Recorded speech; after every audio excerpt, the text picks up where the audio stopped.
Assalamualaikum warahmatullahi wabarakatuh. Alhamdulillahi rabbil alamin, wassalatu wassalamu ala asyrafil anbiya'i wal mursalin wa ala alihi wa sahbihi ajma'in. Subhanaka la ilma lana illa ma 'allamtana innaka antal alimul hakim wa la hawla wa la quwwata illa billahil 'aliyyil 'azim. Qala rabbi shrah li sadri wa yassir li amri wahlul 'uqdatam min lisani yafqahu qawli. Rabbi yassir wa la tu'assir, rabbi tammim bil khair ya karim, amma ba'd. Alhamdulillah, summa alhamdulillah, summa alhamdulillah. Yang saya muliakan Tuan Pengurusi Surau, Barisan Ahli Jabatan Kuasa Surau, Tuan Imam Al-Fadhil Ustaz, Tuan Bilal, para asatizah, ustaz-ustaz, ustazah-ustazah, para alim ulama, para awliya illah salihin, seterusnya tuan-tuan, puan-puan, ayah-ayah, ibu-ibu yang dirahmati dan diberkati Allah Subhanahu wa taala. Alhamdulillah, pertama dan selamanya kita panjatkan kesyukuran kepada Allah Subhanahu wa taala kerana dengan limpah kurnia hidayah, limpah kurnia inayah Allah, taufik keizinan Allah Subhanahu wa taala, dapat sama-sama kita berada di rumah Allah Subhanahu wa taala pada ketika ini. Dan alhamdulillah Allah beri taufik hidayah pada kita untuk sama-sama kita solat fardu isyak berjemaah dan solat sunat tarawih sama-sama berjemaah. Alhamdulillah. Dan alhamdulillah ketika ini, pada saat ini, Allah Subhanahu wa taala masih lagi beri ruang dan peluang sehinggalah ke malam ni, tuan haji kan, ayah-ayah, ibu-ibu yang dirahmati Allah, kita dah di malam ke-27 dah malam ni. Mudah-mudahan andai kata malam ni malam Lailatul Qadar, mudah-mudahan Allah kurniakan kepada kita semua ni nikmat anugerah Lailatul Qadar. Amin ya rabbal alamin ya rabb. Alhamdulillah ayah-ayah, ibu-ibu yang dirahmati Allah, insya-Allah pada malam ni kita ambil sikit masa lah tuan haji kan, dalam 9.40 insya-Allah, sebagai satu muhasabah kita bersama tuan haji, saya dan kita semua, kita dah berada di malam yang ke-27. Kalau ayah-ayah, ibu-ibu yang dirahmati Allah ingat dulu, ingat lagi, kena flashback balik ini untuk muhasabah kan, flashback balik ketika mana masuknya bulan Rajab kan, masuknya awal bulan Rajab, terus kita berdoa kepada Allah Subhanahu wa taala kan, yang diajar oleh Rasulullah sallallahu alaihi wasallam. Doa apa? Ingat lagi ke? Allah, imam selalu baca kan selepas salat, Allahumma barik lana fi Rajabin wa Sya'bana wa ballighna Ramadan. Mungkin saban hari kita baca doa tu kan, saban hari, saban waktu, saban setiap solat, minta dengan Allah Subhanahu wa taala pertama berkat bulan Rajab. Bulan Rajab, minta Allah turunkan keberkatan kepada kita dalam bulan Rajab. Masuk bulan Sya'ban, minta berkat juga kan, dan Sya'ban wa Sya'ban, minta berkat. Tapi bila mana kita sebut nak masuk Ramadan, tak sebut berkat, sebut apa? Sampai tuan haji kan, sampai. Wa ballighna Ramadan ya Rabb, wa ballighna, sampaikanlah kami di bulan Ramadan al-Mubarak, bulan yang penuh keberkatan, bulan yang penuh pengampunan, bulan yang penuh dengan rahmat, bulan yang penuh dengan ganjaran pahala yang tak ada pada bulan lain. Alhamdulillah hari ni kita dah hujung dah nak raya dah tuan haji, dah hujung Ramadan. Bila sebut Ramadan, minta nak sampai je kan, minta nak sampai. Sampai tak pada soalannya macam sampai pun dah tak apa dah. Sebab apa tuan haji? Sebab bila masuknya bulan Ramadan, bila seorang hamba tu masuk dalam bulan Ramadan, pasti dapat keberkatan. Tuan haji kan, Ramadan al-Mubarak. Masuk bulan Ramadan pasti dapat pengampunan. Allah buka seluas-luasnya pintu keberkatan, pintu pengampunan. Apa saja kebaikan yang ada dalam bulan Ramadan, insya-Allah akan didapat oleh seorang hamba tu. Begitulah, dan sangat-sangat bersyukur kita dah di akhir. Dan Kalau orang soleh dulu dia sedih tuan haji kan. Nak habis Ramadan ni sedih. Sebab apa sedih? Sebab nak pergi dah. Masuk Syawal dah tak ada dah. Tak sama dah. Kan? Kalau bulan Ramadan sebelum ni kita baca Quran sudah pasti kalau bulan lain kita baca Quran sudah pasti bulan Ramadan ni lebih baca dia kan tuan haji kan. Kalau sedekah bulan lain, bulan Ramadan pasti lebih.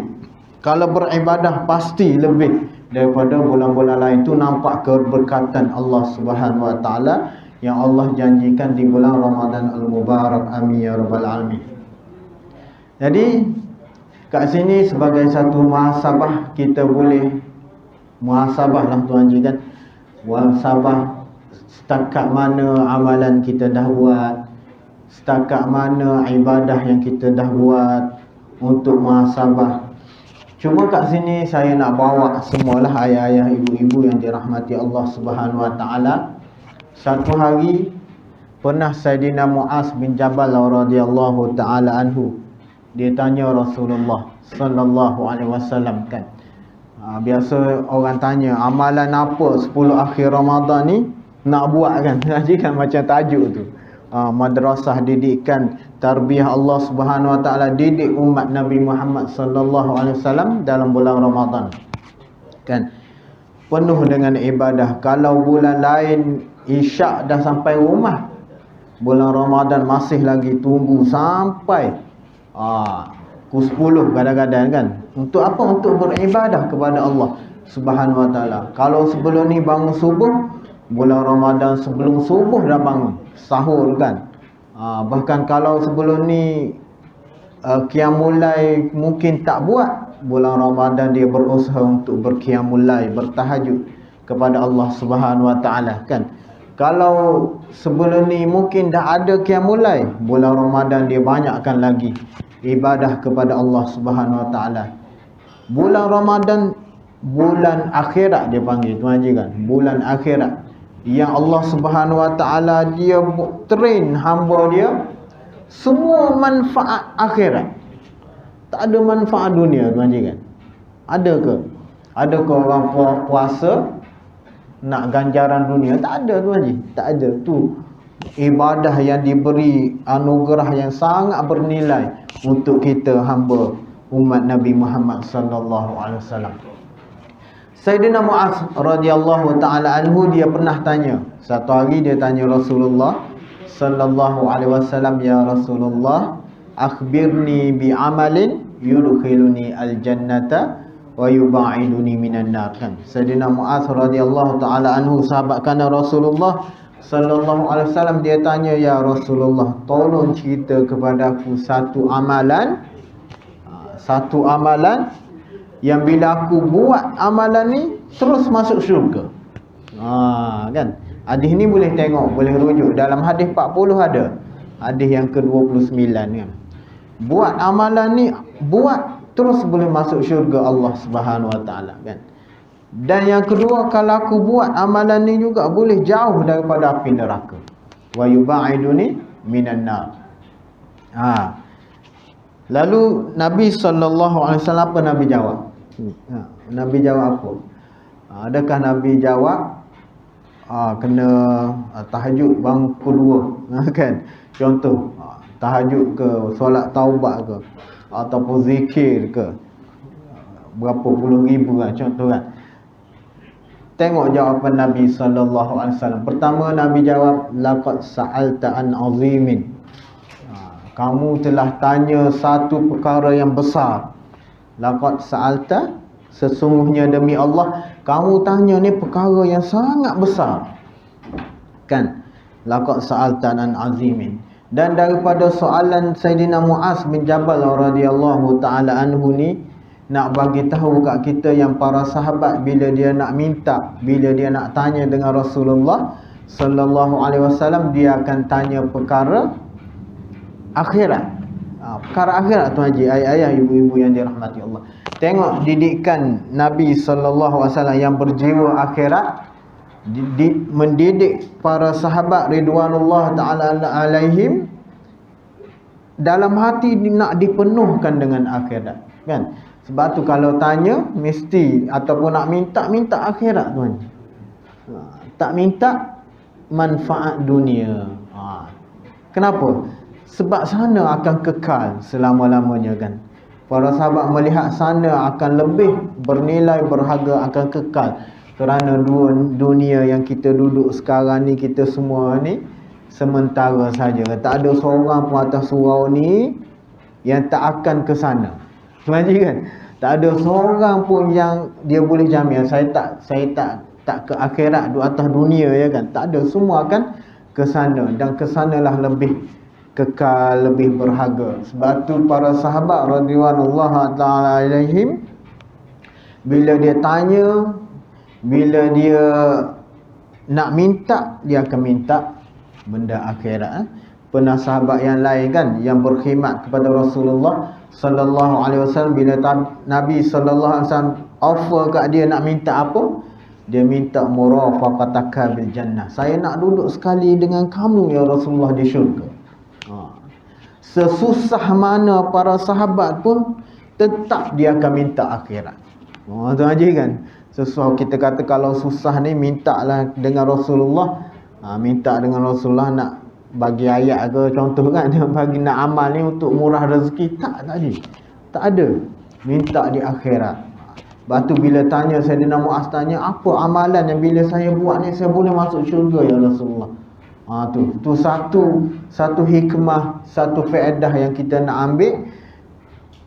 Satunya nak penuhkan hati kita dengan akhirat. Dan bulan ni Allah Subhanahu Wa Taala, bulan Ramadan, Allah train, Allah tarbiyah madrasah Ramadan ni, semua manfaatnya akhirat. Kan? Semua manfaatnya akhirat. Daripada bersahurnya, daripada qiyamul lailnya, nak ganjaran di akhirat. Bersahur keberkatan, nak ganjaran di akhirat. Lepas tu siang hari berpuasa, ganjaran mana? Akhirat. Buka puasa pula dengan kesyukuran kepada Allah Subhanahu wa taala, ganjaran di akhirat. Tarawih lagi, mana? Akhirat. Tak ada langsung bulan Ramadan ni manfaat dunia sikit pun tak ada. Tu masya-Allah, tabarakallah. Dan inilah tarbiyah, inilah kita nak bawa ke bulan-bulan lain kan. Tu yang pertama. Bila para sahabat ni dipenuh dengan akhirat. Dan tak salah, para sahabat ada juga yang mengambil dunia, yang kaya raya kan, di kota Madinah. Sayyidina Abdurrahman bin Auf radhiyallahu taala anhu, Sayyidina Abu Bakar, Sayyidina Uthman radhiyallahu taala anhu ajma'in pun mengambil dunia, tapi dunia dekat tangan saja kan. Dalam hati tak masuk sikit pun dunia tu haji, akhirat saja. Dan begitulah kita di bulan Ramadan tu yang pertama kan. Lepas tu laqad sa'alta an azimin. Nabi sallallahu alaihi wasallam bagi tahu, kamu telah tanya satu perkara yang sangat besar. Para ulama sebut kenapa Nabi cakap macam tu, kerana susah untuk ditunaikan. Amalan nanti nak sebut lepas ni, susah nak tunai. Apa dia? Apa jawab Nabi sallallahu alaihi wasallam? Amalan apa? Pertama sekali Nabi sallallahu alaihi wasallam sebut, anta'budallah la tusyrik bihi syai'a. Bila kamu nak beribadah, jangan sekali-kali kamu sekutukan niat hati kamu selain Allah. Itu yang pertama sekali tu aja.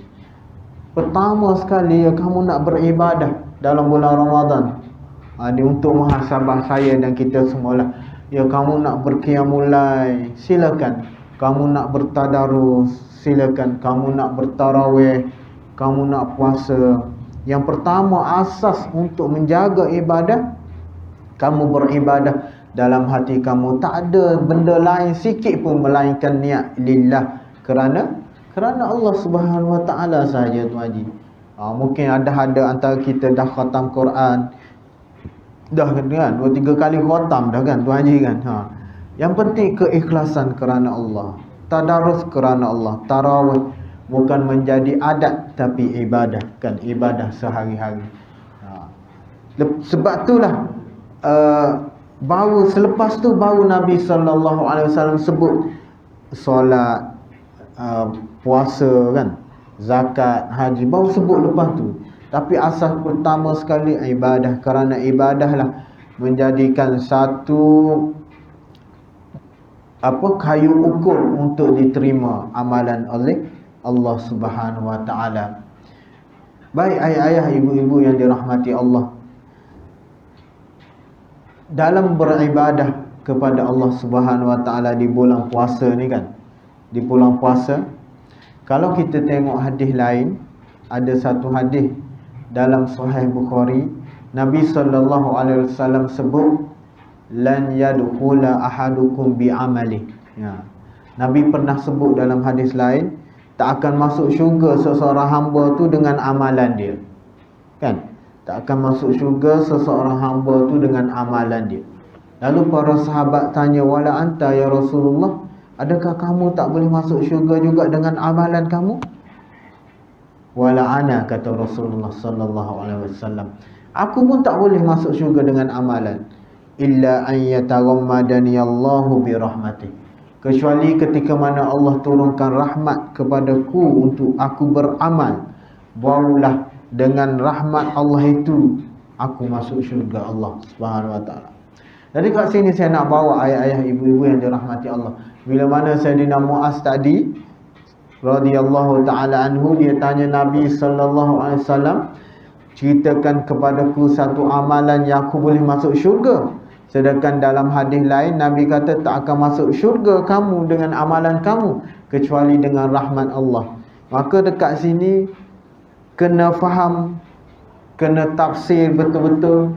Bila mana Sayyidina Muaz bin Jabal radhiyallahu taala anhu tanya macam tu, bermaksud, ya Rasulullah, tolong ceritakan kepadaku satu amalan yang amalan bila aku buat, amalan tu diterima oleh Allah Subhanahu wa taala, dan dengan rahmat Allah lah aku mengejarkan amalan tadi dan aku masuk syurga Allah Subhanahu wa taala. Boleh faham situ kan? Tuan haji kan? Ayah-ayah, ibu-ibu yang dirahmati Allah. Jadi kat sini satu muhasabah kita boleh ambil, ayah-ayah, ibu-ibu yang dirahmati Allah. Satu muhasabah yang kita boleh ambil, setiap amalan, setiap ibadah yang kita buat, khusus dalam bulan Ramadan ni, kena letak dalam hati yang itu adalah satu taufik dan rahmat daripada Allah. Semua tuan kan? Tak boleh nak rasa yang setiap kali kita bertarawih, setiap kali kita baca Quran, setiap kali kita bertahajud lagi kan, setiap kali kita berqiyamul lail, kita rasa kita dengan kekuatan kita, dengan kesihatan kita mungkin kan, tak boleh. Kena letak dalam hati yang itu adalah satu rahmat dan taufik dari Allah Subhanahu wa taala. Tanpa taufik dan rahmat, tak mungkin dia bangun kan tengah malam. Tak mungkin tu haji. Tak mungkin kan.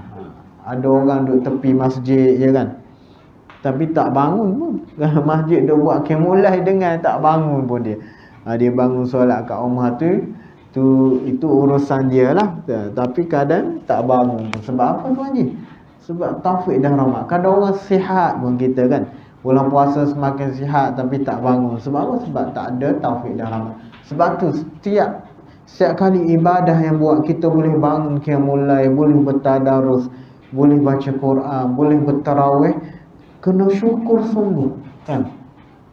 Kena rasa keinsafan sungguh, rasa terima kasih kepada Allah Subhanahu wa taala kerana pilih saya untuk saya beribadah kepada Allah dalam bulan Ramadan.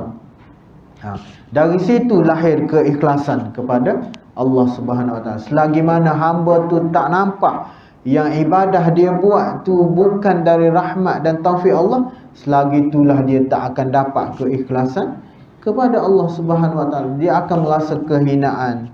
Dia tanpa rahmat dan taufik Allah, tak mungkin dia boleh buat ibadah. Tu kena letak sungguh tu aja kan. Nak pegang sungguh ketika mana, sebab bulan ni bulan ibadah, bulan akhirat dan penerimaan ibadah dengan keikhlasan seorang hamba tadi kan. Tu yang pertama. Yang kedua, yang terakhir lah, 9.40 dah kan. Yang terakhir, bila dah beribadah kan, dah selesai beribadah malam muhasabah, terus muhasabah kepada Allah Subhanahu Wa Taala. Sebelum kita bangun esok qiyamul, sebelum kita bertahajud, terus malam tu muhasabah. Muhasabah pertama, takut Allah tak terima amalan kita. Itu kenal. Sebab tu kalau kita tengok Imam Ghazali rahimahullah, bacalah kitab Imam Ghazali kan, Ihya Ulumuddin ke, Bidayatul Hidayah ke kan. Imam Ghazali rahimahullah awal kitab dia tulis dulu kelebihan-kelebihan ibadah kan. Buat ibadah ni diganjari macam ni, buat ibadah ni diganjari macam ni. Yang belakang, separuh belakang kitab, dia akan cerita perkara-perkara yang boleh merosakkan ibadah. Nak seimbang tu Haji. Nak seimbang. Bukan nampak bulan Ramadan ganjaran, diberi ganjaran berlipat-lipat ganda kan. Buat. Tapi kita lupa ada satu lagi perkara yang boleh merosakkan ibadah. Dan bila rosak, tak diterima amalan tu Haji. Ayah-ayah, ibu-ibu yang dirahmati Allah kan. Imam Ghazali dia tulis belakang tu keikhlasannya, kerosakan ilmunya, kerosakan aqabah, banyak aqabah, qawadih kan. Jadi kena seimbang. Sebab tu habis satu hari kan, satu hari malam kena muhasabah. Muhasabah apa? Pertama, takut tak diterima amalan. Takut Allah Subhanahu Wa Taala tak terima amalan. Takut tak terima. Yang kedua, dalam masa yang sama juga kita ada satu pengharapan kepada Allah Subhanahu Wa Taala. Mudah-mudahan dengan rahmat dan taufik Allah tadi, Allah terima amalan kita yang kita buat, khususnya dalam bulan Ramadan. Sebab itulah orang salafus soleh dulu tu Haji kan, ayah ibu-ibu yang dirahmati Allah, kalau kita baca dalam kitab-kitab ahli sufi dulu, bila dah selesai ibadah khusus bulan Ramadan ni, lepas tarawih balik kan, sebelum tidur akan menangis di atas katil. Boleh muhasabah, ada tak sehari kita menangis tu Haji atas katil sebelum nak tidur kan. Menangis bukan nak raya. Menangis 27 malam yang sebelum ni, yang amalan kita penuh dengan kecacatan, penuh dengan kepincangan, dengan tak khusyuknya, dengan bercampur dengan keduniaannya dalam hati kan. Takut Allah tak terima amalan. Dia akan menangis, dia akan muhasabah. Satunya takut Allah tak terima. Yang kedua, kalau dia tidur malam tu mungkin tak bangun dah esok. Tuan Haji kan.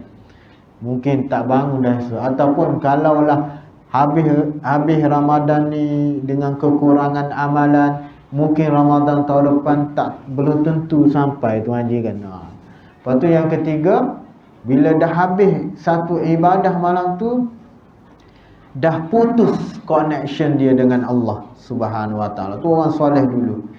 Maksudnya dah habis dah. Sebab orang soleh tu dia berlazat-lazatan dengan ibadah kepada Allah Subhanahu Wa Taala. Begitulah ayah-ayah, ibu-ibu yang dirahmati Allah. Dan satu lagi, puasa ni, ganjaran yang Allah Subhanahu Wa Taala beri untuk bulan puasa ni, satu ganjaran pahala yang unik. Unik macam mana? Imam Baihaqi rahimahullah dia sebut ketika mana di padang mahsyar esok, di yaumul hisab, ketika dihitung amalan, dan ketika mana orang saling menuntut amalan kan. Kalau ada orang ni buat zalim, ditarik pahala kan. Kalau ada orang ni mengumpat, waliyazubillah, ditarik pahala kan. Buat salah, ditarik pahala.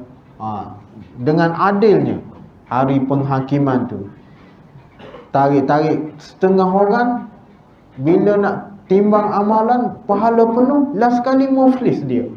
Masya Allah, muflis Tuan Haji kan. Tarik, lepas tu dah habis, tarik dosa pula, bagi kat kawan tu kan. Hari tu hari yang paling menakutkan kan. Tapi Imam Baihaqi rahimahullah sebut illa siyam dalam hadis, wa ana ajzi bihi, Allah kata aku yang memberi ganjaran. Salah satu hikmah Imam Baihaqi rahimahullah sebut, bila Allah sebut macam tu, aku yang akan beri ganjaran pahala puasa, ketika mana duk tarik pahala tu, Allah simpan pahala puasa. Allah simpan dia. muddakhiran inda sahibi, disimpan di tuan dia, orang lain tak boleh nak ambil.